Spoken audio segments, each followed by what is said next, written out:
On today's podcast, we bring on Marty St. Louis, true legend of the game and absolutely phenomenal coach. This one is a podcast for the ages. Super excited. Dan, what'd you take away? Yeah, well, Greg, it was an honor to have someone like Marty on.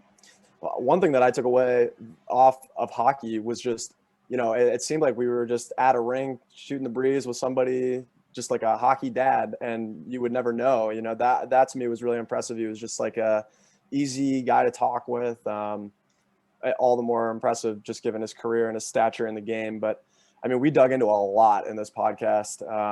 I really enjoyed his definition of chemistry. I thought that was really insightful. We talked a lot about playing in between checks, which I think is a great strategy that probably isn't talked about enough at even the higher levels, but certainly at like the youth and whatever lower levels. There was just a lot to take away from this episode. How about you? Yeah, it's a lot of stuff that we've talked about, especially on our newsletter, being able to value taking in information and being able to play and dictate, not just let the game and read and react, but really play. He called it play in the future. I call it dictating the play, really, and setting yourself up for success. So when you do get that puck, you're able to already be between checks. You're creating confusion, all of this stuff. So there's this and then more on the podcast, and there's no way we're going to get it to it in the preview here, but super excited to bring on Marty and share this with everyone. Without further ado, our podcast interview with Martin St. Louis. Welcome to the podcast, Marty St. Louis. Glad to have you on. I know you've been doing a lot of coaching, and it's probably been an interesting time with COVID, but glad to have you sit down for an hour with us. Yeah, no problem, guys. Thank you.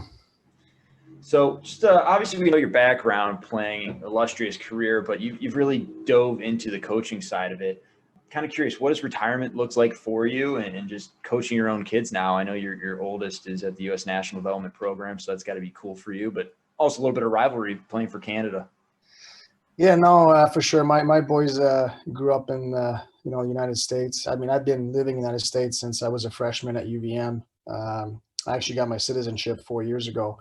My kids are dual as well, but I think they identify themselves as American.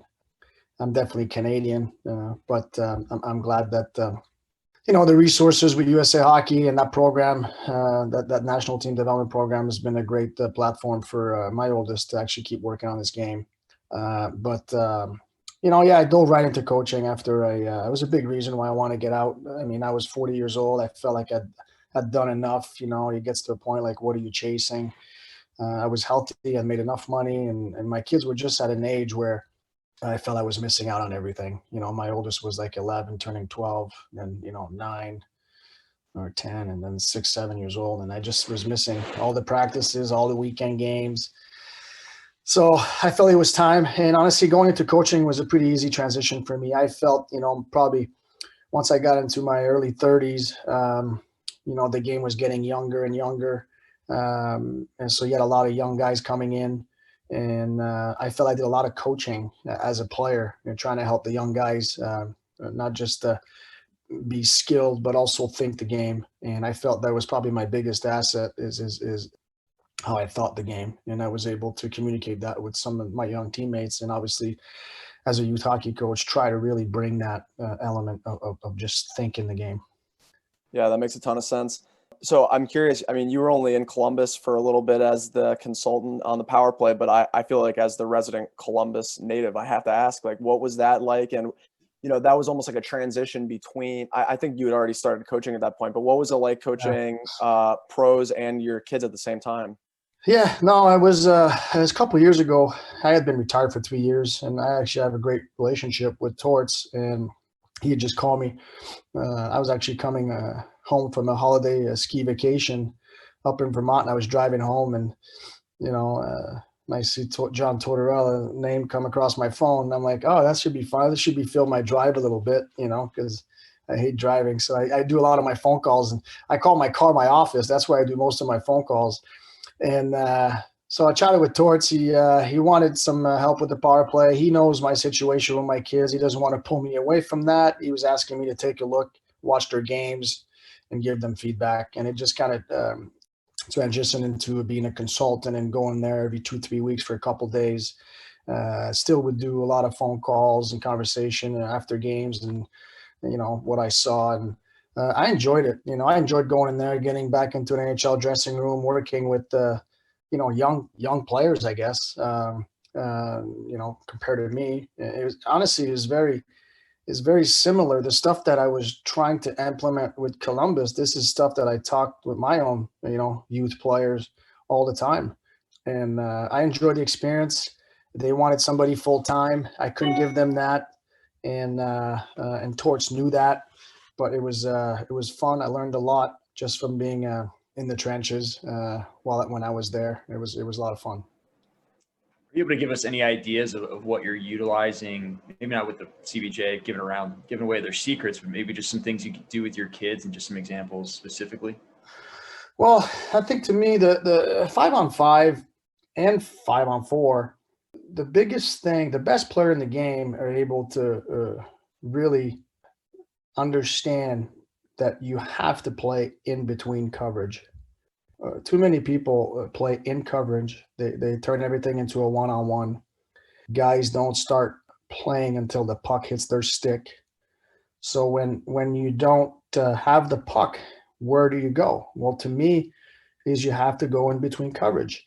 And if you have a power play, that you have guys in between coverage, and if the tendencies of the power play now, it's a 1-3-1. And if you look at it, everybody's trying to get in between coverage. And the teams that do it the best are probably able to execute more shots, and more shots, probably more scoring chance, more chaos, more second, third opportunities.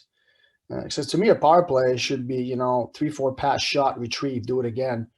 But when you're playing in coverage, you're going to probably have to make 6, 7, 8, 9 passes. And yeah, you might have possession, but you're not generating enough opportunities and chaos and retrieval. And it's not just, the guys on the ice, the most important guys on the ice are the guys without the puck, not the guy with the puck, especially in today's game.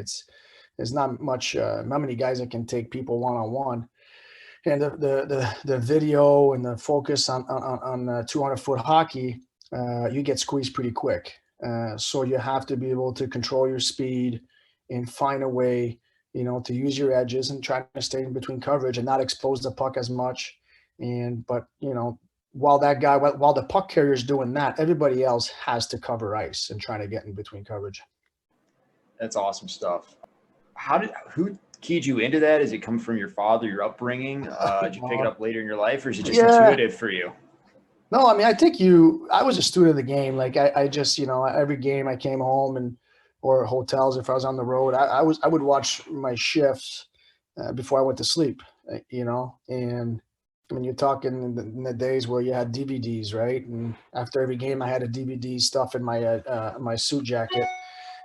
So I knew when I walked out of the rink, I had it, and I had my DVD player with me on the road all the time, or at home. I'd put it on my bedroom TV. Wife would be sleeping, and I'd be watching my shift on mute. And so I just think I constantly was looking for an edge and learning from not just video, but watching other great players in the league when you play against them, what they do, how they do it, and really try to be a sponge and absorb and trying to apply it to your game. And I feel like one of my biggest asset is I was really good at getting better. I wasn't necessarily the fastest, the strongest, the best hands, the best shot. I was pretty good at those things, but what I was elite at is at getting better. And not that wasn't just physically. I think it was just mentally how to read the game. And I came across Adam Moats too in a few years in Tampa. It's the first time that I had somebody that kind of played close enough to my era and similar style in terms of playmaking ability. And I love talking hockey with Otsi, and really even opened my eyes on other things. And I tried to absorb that and go apply it. You mentioned offline before this chat that you define chemistry as playing in the future, and I was hoping we could dive into a little bit now that we're live. What does that mean exactly? And also, like, what type of player did you found the most success to play with? Like, was there a type of, like, a profile that was like the type of player that allowed you to succeed the most? Or I know you've talked a lot about how you've become adaptable and that was a huge part of your game, but was there ever like one type of player that really stood out for you? Well, I mean, listen, I played with some great centermen in Tampa, you know, Brad Richards, Vinny LeCavalier, Steven Stamkos. They all had different games. It was different. I was successful with all three, but it was different hockey. It wasn't the same. Like with Richie, it was a lot of chess. You know, it was like moving stuff around to set up that one move. With Vinny, it was checker. It was give and go, quick, quick, quick, quick. You know, and with Stammer, it was probably a combination of both because it was the first time I had a righty playing with me. You know, and I felt like I played the off wing, so I never liked playing with having three lefties up front because I always felt we would only be dangerous from one side of the ice, you know, because if we're on the right side, we had no one-timers. If somebody was in the slot, he was in the one-timer position on the right side. On the left side, we were fine. But rolling out of the corner on the left side on your backhand, hitting the hole, it's not as easy as rolling out on your forehand. So with Stammer, it was great having him as a righty because we'd be dangerous from both sides. But the guys that, you know, honestly, I've had success with other guys. But for me, the reason why we're able to be successful, it was constantly communicating, coming off the ice or watching video together and really trying to get in each other's brain. I need to know what he's thinking on certain plays. And it's not about agreeing on things and understanding how he's processing it. Because if I can understand what he's thinking, I can predict where he's probably going to be and how he's going to act. And if I can predict, I can probably make the best play. And there's a big difference between making a play and making the best play. And sometimes the best play takes another, you got to let it evolve. You know, that's a little bit of chess, right? You got to let it evolve to finding the best play. A couple things have to move before you get to the best play. But to me, chemistry is about understanding each other's game and playing in the future, is baiting guys in, knowing what's going to happen, where he's going to go. And then as soon as it's there, it's already processed and it happens. It's not like, where is he? Where is he? Because if you play that's playing in the present. And when you play in the present, you're behind. You got to play in the future. And the best players do that. The best players understand. They collect so much information. They know where everybody is. They know at what pace they're going at. They know if they're fresh, tired. They know if they're righty, lefty of their teams, but they also know where everybody on the other team is most likely to be at that time with how much pace too. So there's so much calculation that the best players do in process that they're able to execute not just a play, is more than none the best play. So when you're talking about the best play, is it the play that you're setting up for your teammate, or is it a certain area of the ice that you're looking for? You're like, I know that Daryl Belford's talked about Patrick Kane's always looking far side because he thinks that's a very dangerous area of the ice. How do you kind of process what's the best versus the actual play? I'll give you an example. Like there's a lot of, you know, it's all about offensive zones, about spreading the puck, right? Low to high, you know, and like D to D, like, you know, so I find some time where some players that are in space, they go low to high too quick, which is not a bad play to go low to high, especially if the guy up top is the one-timer position, you know, he can bomb it. But what if you take one stride, open the hip, and sell what's in the high slot? Take a look at that. That should be your first look. You know, that should be your first look. You can't go low to high in space without processing the high slot because that's going to be open. The middle of the ice is open very short amount of time. So as you turn up into a puck in the corner, do you already feel there's somebody there? Is he a righty or lefty? Because if he's a righty and I'm turning in the right corner, that's definitely going to be my first look and quick because that's a one-timer and that's a scoring chance. So you need to process the scoring chance before processing just a play. You know, going low to high to me is just a play. Is it the best play? Sometime, but the best play has to get processed before. And to me, the first look should be high slot. I asked for my players to really scout the ice from the middle out, not just out right away. You know, same thing at D to D, like on a breakout pass. The D to D, if your first look is up the wall, yeah, that could be a good play. But was there a better play? Was there like all the way up the middle or all the way across with speed? Nobody's going to say that's a bad play to go up the wall, especially if the guy's open, but does he have speed? If he has no speed, that's not a great play. It's a good play. Hopefully he's got support. But what if the speed up the middle and far side was open and you never looked at it? Okay, I'm fascinated on the off-wing discussion. That's something that I've done some research on. I presented on it last year at an analytics conference. Like, I'm all about off-wing. I'm curious, this is kind of a two-parter. Did you play your entire career, like dating back to Vermont, on your off-wing, or was that something that happened Yeah. later in your career? And then I guess the second part is, now that you're on the other side of things coaching, like, do you encourage your kids and your players to play the off-wing? Do you see any downside in like the perceived defensive limitations that come along with it? Or are you like all in on it? I'm all in on it. I'm just curious like what you think. I started playing right wing when I was a kid because we had no righties on the team. And I was young. And, but now that I'm coaching youth, and I probably only play right wing. I'm coaching youth, and you got to be versatile. You can't just be pigeonholed just a right wing. You got to be able to play the strong side, the offside. You should know what it feels to be a centerman as well. You'll probably be a better winger after you play a few games at center. Understand, the routes that you have to take as a center. So when you become a winger, you understand where most likely you can put the puck for them. But I find playing the off wing is an advantage on breakouts. The puck is not exposed. Your head is not as exposed.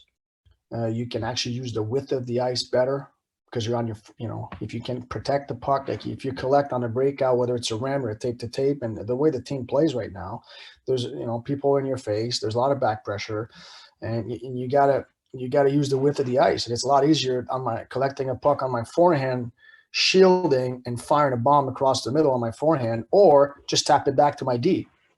If I'm in my D zone and I'm fronting a puck at the point and the D wants to take me wide, I know in the middle of the ice, I'm probably going to have a little help with my other winger. But if he's going to fake me and go wide on me, being a lefty on the right side, having one hand on my stick is longer, and I can actually like poke pucks more. If he's taking me to the outside, I can go stick on puck a lot easier. And obviously cutting across the middle at the blue line, it's you're on your forehand. And if most likely you're going to retrieve puck in the right corner as a right wing in the offensive zone on dumps or whatever, it's a lot easier to turn up on your forehand, go low to high than on your backhand. I mean, I think the best player in the world, they don't really care as much, but probability is probably more successful to execute that play. Coming down the right side in the 2-on-1, you're on a one-timer, And so, I mean, for me, I totally think it's a huge advantage. I like my Ds to be on their strong side and my wingers to be on their off wings. So going more into your coaching, what are the areas that you're really emphasizing with your young players? I know every coach has a little bit different area, so I'm curious what yours is. I mean, it depends what age, but you got to make sure that especially the young age, they're still in that, skill acquisition and speed development. You got to check those boxes. I try to create a lot of conflicts in games and short ice and small ice area and decision making. I have kids that are much faster than others, and I'm trying to handicap them by shrinking the ice so they can't just get away. They got to use their hands. They got to use their brains. And try to create game to emphasize decision making, not just possessing and doing on their own. And as they get older, so I have a U15 team, and a lot of these kids do privates. A lot of these kids do their skills at home or whatever. I don't focus as much on the skill part at that age. I focus a lot on the competing and the decision making, and a lot of the decision making is done in short ice games, small area games, with some some rules and conflict and confusion sometime where they need to process it. There's times I'll play. I won't split the guys in two colors. They'll just be random. They got to figure out who's on their team, and that's really challenging. Because you got to stick handle, you got to protect and still look over your shoulder. You can't just identify a color. You actually have to identify, not everybody looks the same on the ice. Just maybe his stride or his stick or his the way he looks on the ice. And you have to remember maybe that okay, I have a blue and a red on my team, so you got to look for that. And it's just a lot of confusion, but you're trying to make it harder for them, so that when they actually are in a game, it should be easier to process it. Right. We did something kind of like that last year. We put like lime green and pink tape on like a part of their stick, and that was everyone wore black jerseys, and it was super successful. I love that idea. I'm curious if you've had anything that's surprised or impressed you about the state of youth hockey just at large today. I mean, I just think the speed, the skill level of the players, the youth players, is just amazing. And I think as coaches, we got to be careful in just falling in love with that. You have to appreciate the kids that think the game, have a good computer, and they might not be as impactful at 10, but the computer is there, and you just got to be patient with their growth. Not everybody is strong at 10 or big at 10 or 12, whatever it is. So I think as coaches, you got to be careful of what you value. And those guys that are big and strong, you have to handicap them. You can't just let them solve the problem with, physical ability, So that's why it's important to really shrink the ice at a young age and create conflict, not just skate away from conflict. They got to think their way through a conflict. But I mean, the kids are so skilled, but like I said, I think we have to make sure that we're still valuing decision making, because at the end of the day, whether they play D1, NHL, like everybody's going to be fast, everybody's going to shoot hard. It's really who can think it better. That's going to, I think, separate you. Obviously, the compete level is very important. Competing is more than working hard. You can sweat when you work hard, but competing is a whole other level than working hard. And, those are the two most important things for me, is the compete and the computer. And I think the rest of the stuff kind of comes together eventually. You just, as coaches, you got to be careful on what you value. Yeah. And that's a lot of what we've been talking about with our newsletter and podcast here, is really getting at the computer and the brain and how they process, because there's the hardware, physical tools they have, and then there's the software of like how the wiring's done, how the programming is in there. So we like to use video a ton. I'm assuming you do as well, but there's so many ways to go about breaking down video with players of like, don't do this, love this, praising. What are the ways that kind of you've used video with your team? Obviously used it during your career as DVDs and later on much better technology, but nowadays we have so much access, and every team has access, every player has access. What are the areas for you that you're keying in on and talking about and going through? Yeah, for me, it's, when I do video, mostly it's about the guys without the puck, where they go. Also, what I focus on with the guys with the puck is speed control. Like a lot of kids that are fast, they skate really hard, really fast into a dead end. Then they get stuck. And instead of just controlling their speed based on what they read, is there people coming with them? Is there a good gap? Is there a bad gap? Because if you're going to get around somebody, yeah, absolutely. Like turn on the jets. But if they have a bad gap, like the ice is in front of them. So the faster you get to that ice in front of them, the less time you're going to have to react. So you probably want to just push them back a little bit, cut across, and invite your second, third wave coming in with you. One of the things too, that as they get older, is I find I'll send clips and I won't even, I'll ask them to text me back what's wrong on that clip. I'd like them to search for the answer instead of just me giving them the answer, because then you create them, they're trying to solve the problem, and they're probably looking at different things on the video, not just themselves. Sometimes it's not even them on the video. I'll send individual video, I'll send team video.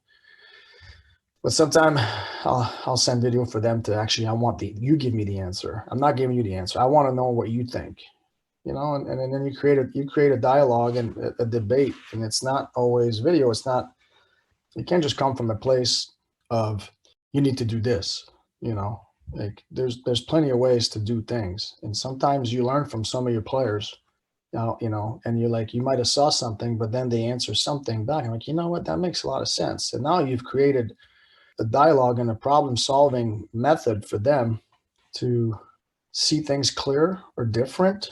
But I find as the more development you can get with your players is when you able to convince them, or they can convince you, that this is the right way to do it. You can't just tell them, do it like that.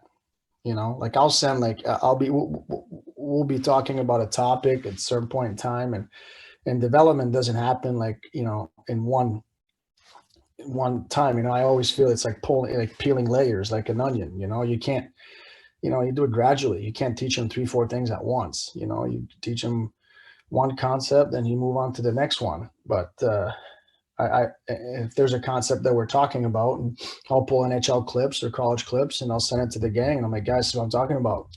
Then you slowly convince them, and then they become more confident in that concept because they actually done it, they've seen it, and they can kind of feel it. So that's pretty much the angle I take.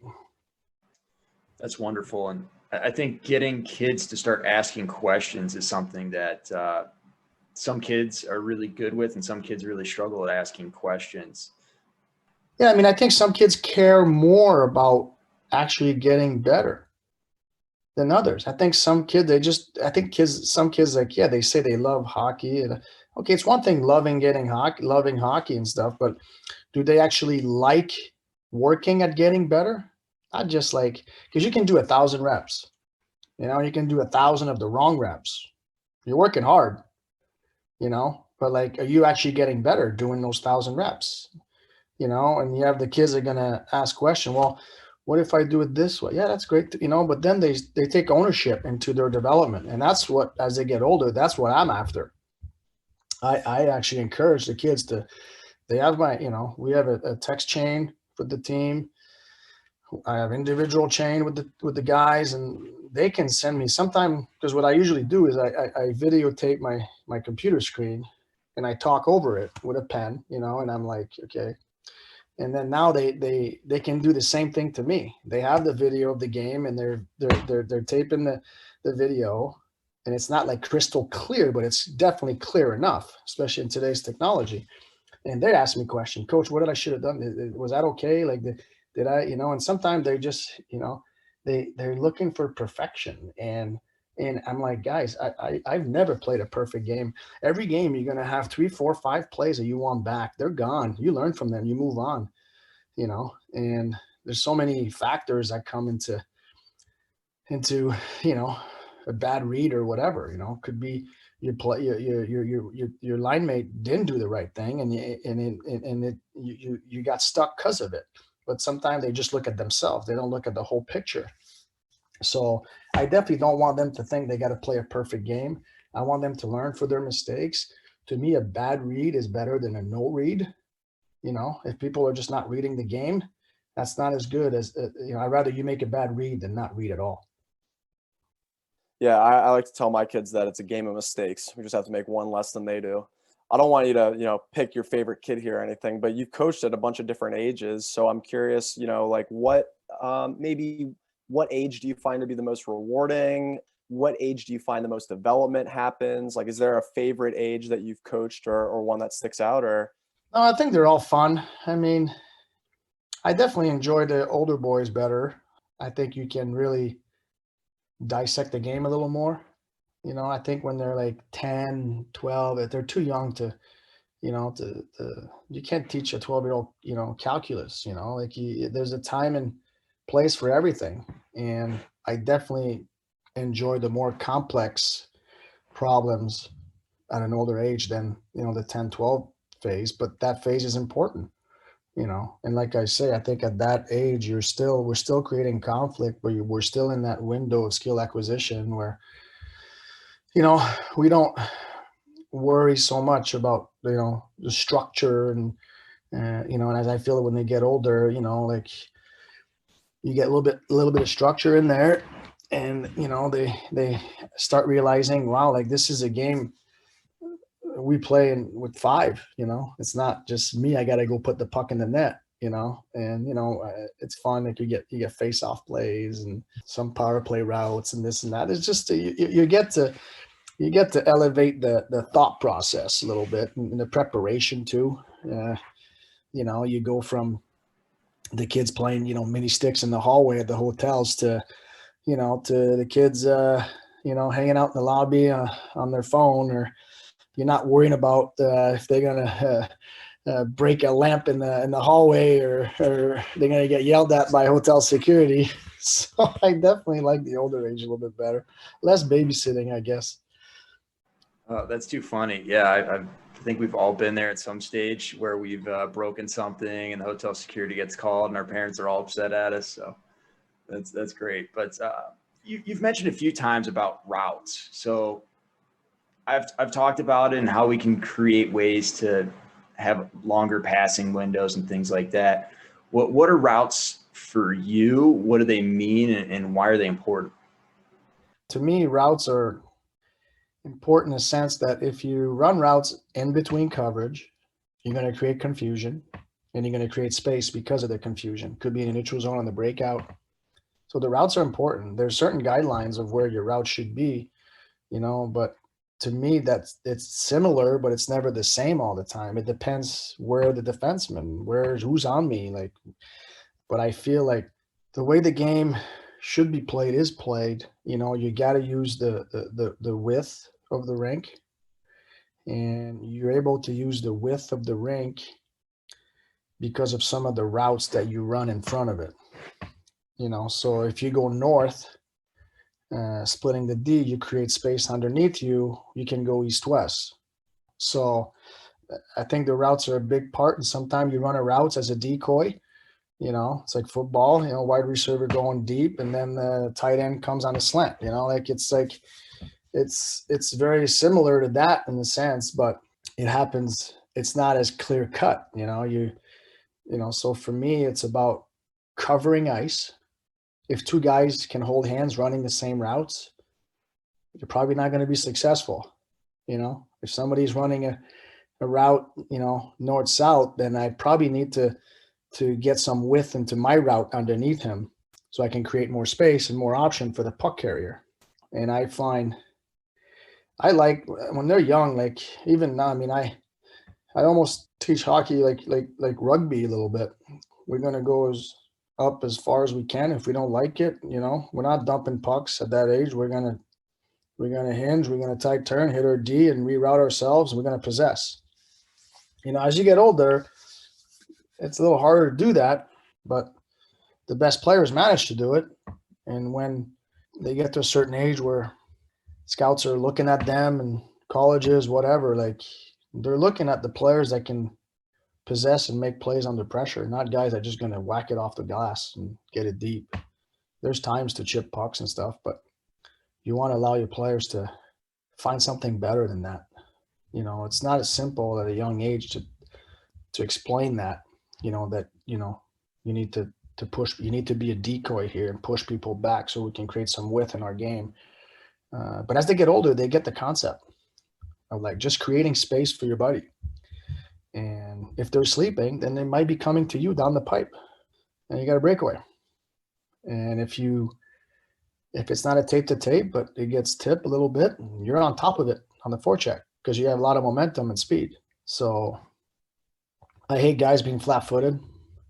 I like guys in motion. Even after the D moves a puck up the ice, like job's not over. We might come back to you.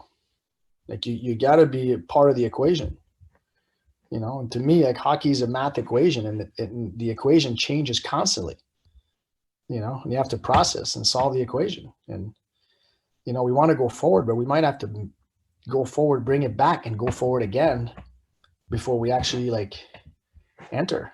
And I don't know. I mean, there's no set plays. Maybe on the power play, there's tendencies and where you can prepare yourself for, but in general, there's a lot of ad-libbing a little bit and just feeling it, and just make sure that you're not duplicating jobs, that you're covering ice. Right. Yeah, that's really well said. Is there a player or maybe players that you find yourself really enjoying watching today when you send out video, or just personally? Is there somebody that you really identify with?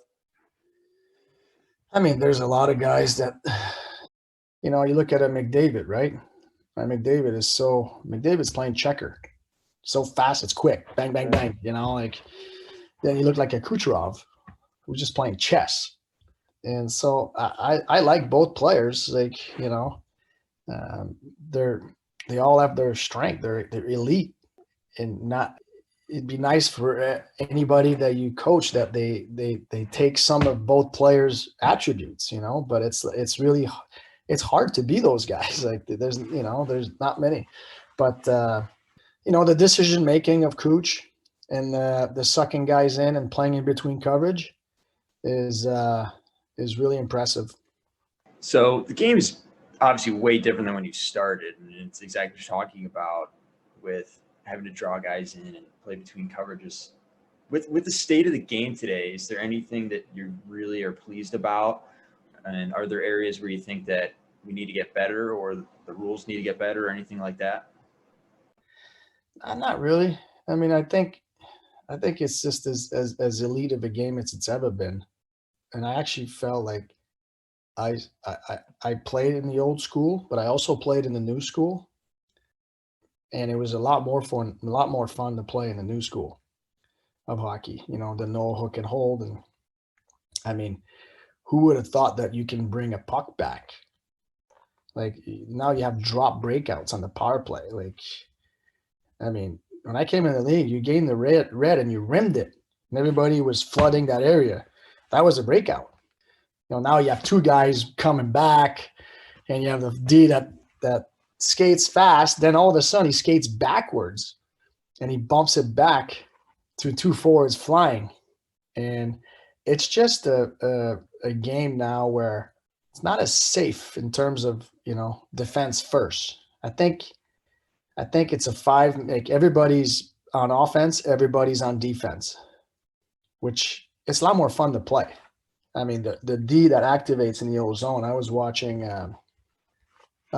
Tampa last night, and how they activate in the old zone, and they not only activate, they get down below the top of the circle, below the bottom of the circle, and they might stay in there.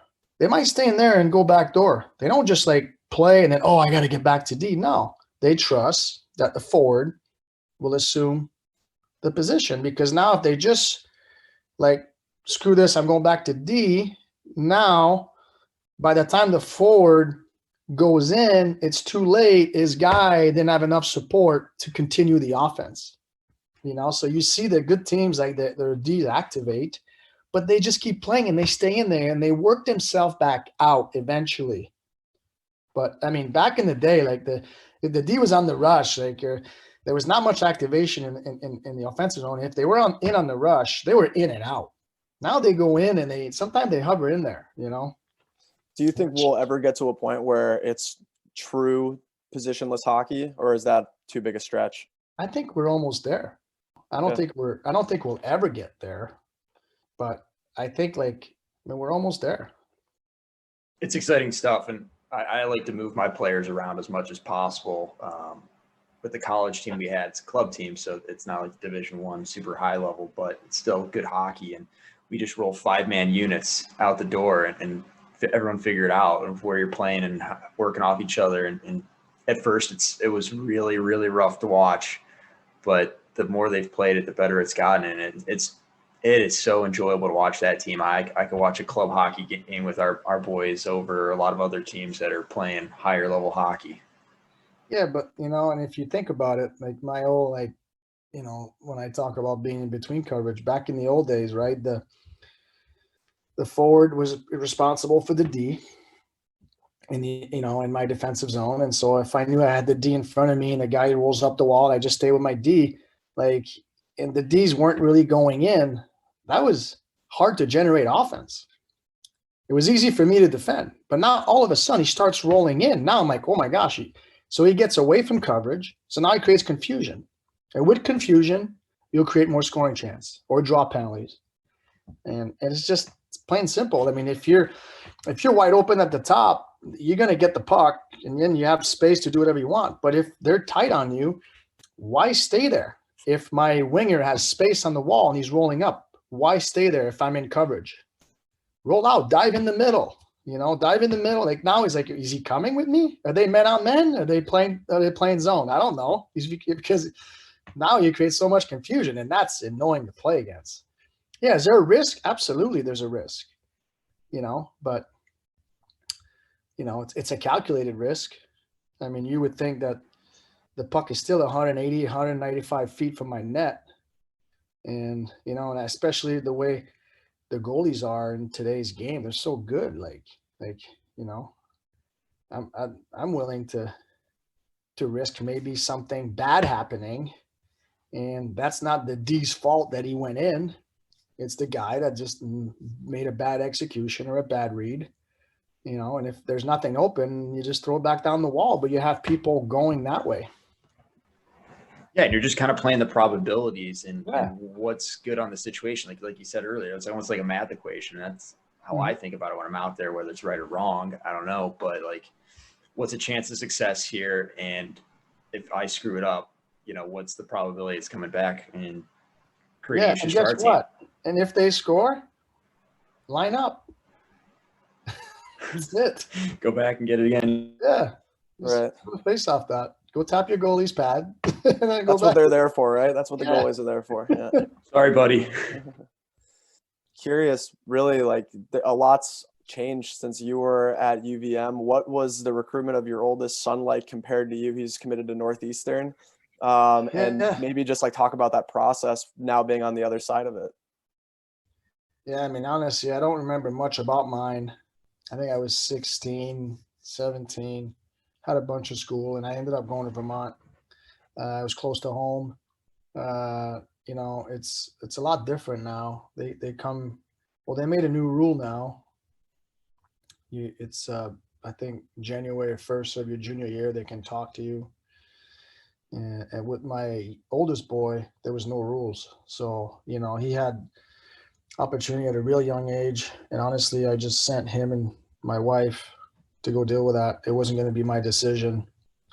And she was going to ask all the academics questions. I want it to be about him, not, about me being in there and stuff. So he went and dealt with it. He made his own decision and I was happy with his decision. And he's the one that, that lives with it. You don't want to, at the end of the day, they're going to have a bad game, bad grade, bad day. And if it was forced on them, they might not roll up their sleeves and dig themselves out of the hole. But if it's them making the decision, they'll own it and they'll get after it. That's wonderful. Well, I really enjoyed your USA Hockey presentation. We'll put a link in the details here.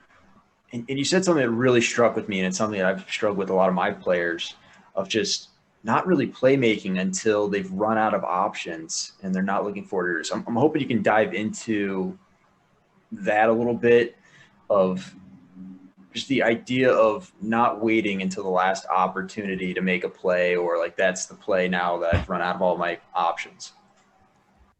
I call it the Instagram hockey. Every kid see highlights and so many highlights, and they almost think that's the way the game should be played. Hockey is not just highlights. There's a lot of layers into the game that creates a highlight. And sometimes, there's an opportunity to get a highlight goal, but I bet you something was created before that. It's about letting the play evolve a little bit.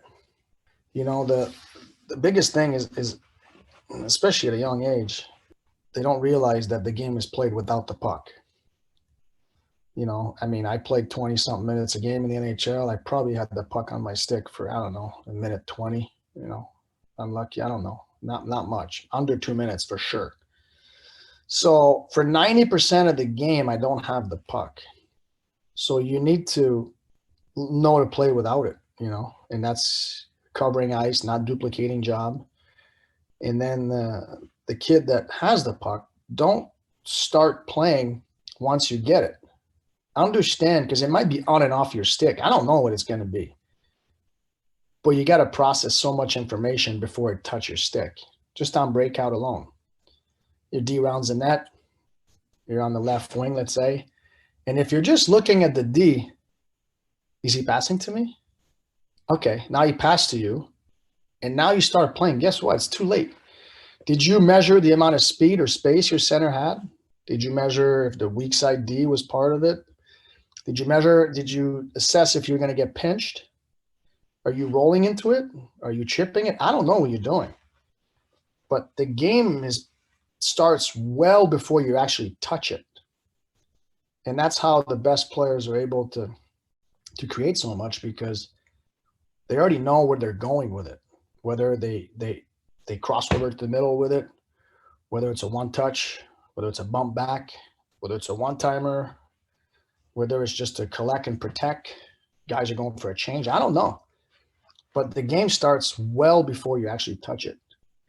And, that's playing in the future. Some kids play in the present and then they get stuck, especially as they get older. Awesome. Well, Marty, this has been a ton of fun. I think we've all really enjoyed this. I hope you have as well. But we let our guests 2 minutes. If you want to talk or plug anything you got going on in your life, feel free to do that, or just some wise words of wisdom. You can do that as well. No, I don't have anything to plug. I mean, I think my biggest word of advice, I guess, for every young players out there is, especially with social media and everybody, this guy doing this guy doing that. And, it's, don't get discouraged if you're not, that guy. To me, that's just noise. Development happens at a different time for different people. Just really, be good at getting better, and you'll get probably where you want to be. But, if you're just listening to the noise and get discouraged, that's time wasted that you could actually be doing something productive and get better at whatever you're doing. For sure. And last one for me, and thanks so much for your time. We really appreciate it. Any advice for youth coaches out there? I don't know. I mean, honestly, to me, it's don't fall in love with the obvious. The kid that is really fast and he's probably winning you games now. Make sure that you help him develop at things that he's going to need 3-4 years from now. Don't just get stuck on winning the game now. And because he can go through everybody, he's faster than everybody.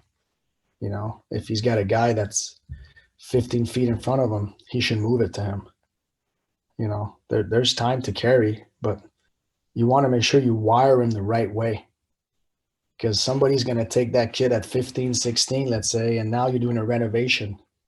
And a renovation is a lot harder because there's walls you just can't move. So, if you have a chance to build from the ground, make sure you build the right way. Allow your kids to make mistakes and really take time to focus on decision making and conflicts. And that, to me, that's a lot of small area games. Shrink it as small as you can, depending how big, how old the kids are. Like for me with my U15, I don't even play blue line in. That's too much room. 3-on-3, I don't play blue line in. It's too much room. I go top of the circle down. When they were 8, 10, maybe we went blue line in because now they had a little bit more time. But as they get older, you got to keep shrinking that decision making, that window, that time. Because now they have more skill. They have more. Their edges are better. Their speed is better. Their hands are better. So they don't need as much time. And so you need to shrink it so you handicap them as much as possible. I love that. I'm all about that on my teams, is try to how do we get the decision making? I want them to break a mental sweat, not just a physical one. Yeah, and to me, it's fun. My biggest pleasure I get is, I've been with some of these kids for 5-6 years, and you have kids I always thought, the brain was there, the computer was there, and they didn't have the ability to do what their computer was telling them. They weren't fast enough. They weren't strong enough. Their skill wasn't as developed yet. And now you fast forward to 4 or 5 years, and some of these players are some of my best players because now it's connected. Now they can do what their brain's telling them, and they take a huge jump in their growth when that happens. So you got to stay patient with some of these guys because computer is really hard to develop. Some kids have it, some kids don't. Some kids are able to work on it. Some kids can't. Sometimes that's stubbornness or it's just bad coaching. That's awesome. Well, listen, thanks again so much for joining us. We really appreciate your time and insight. It's extremely valuable for us and hopefully for our listeners as well. So really appreciate you coming on. Thanks for having me, guys. All the best. Thank you for tuning into the Hockey IQ podcast. We are Hockey's Arsenal, Greg Revac and Dan Dukart. Together, we've come together to create a platform and a community to expand our hockey intelligence, hockey IQ, whatever you want to call it. We're very passionate about seeing this game played smarter and better and continue to develop itself to the next level and staying on the cutting edge of things. So you can find us at Hockey's Arsenal on Facebook, Twitter, and YouTube. We're also at hockeysarsenal.com. From there, you can find some resources and some options to work with us. We're excited to continue this. If you enjoyed this episode, please like, subscribe, follow, and share. You can also join up for our newsletter as well, where we're going to tackle anything Hockey IQ related. So we're excited to have everyone here and continue to build.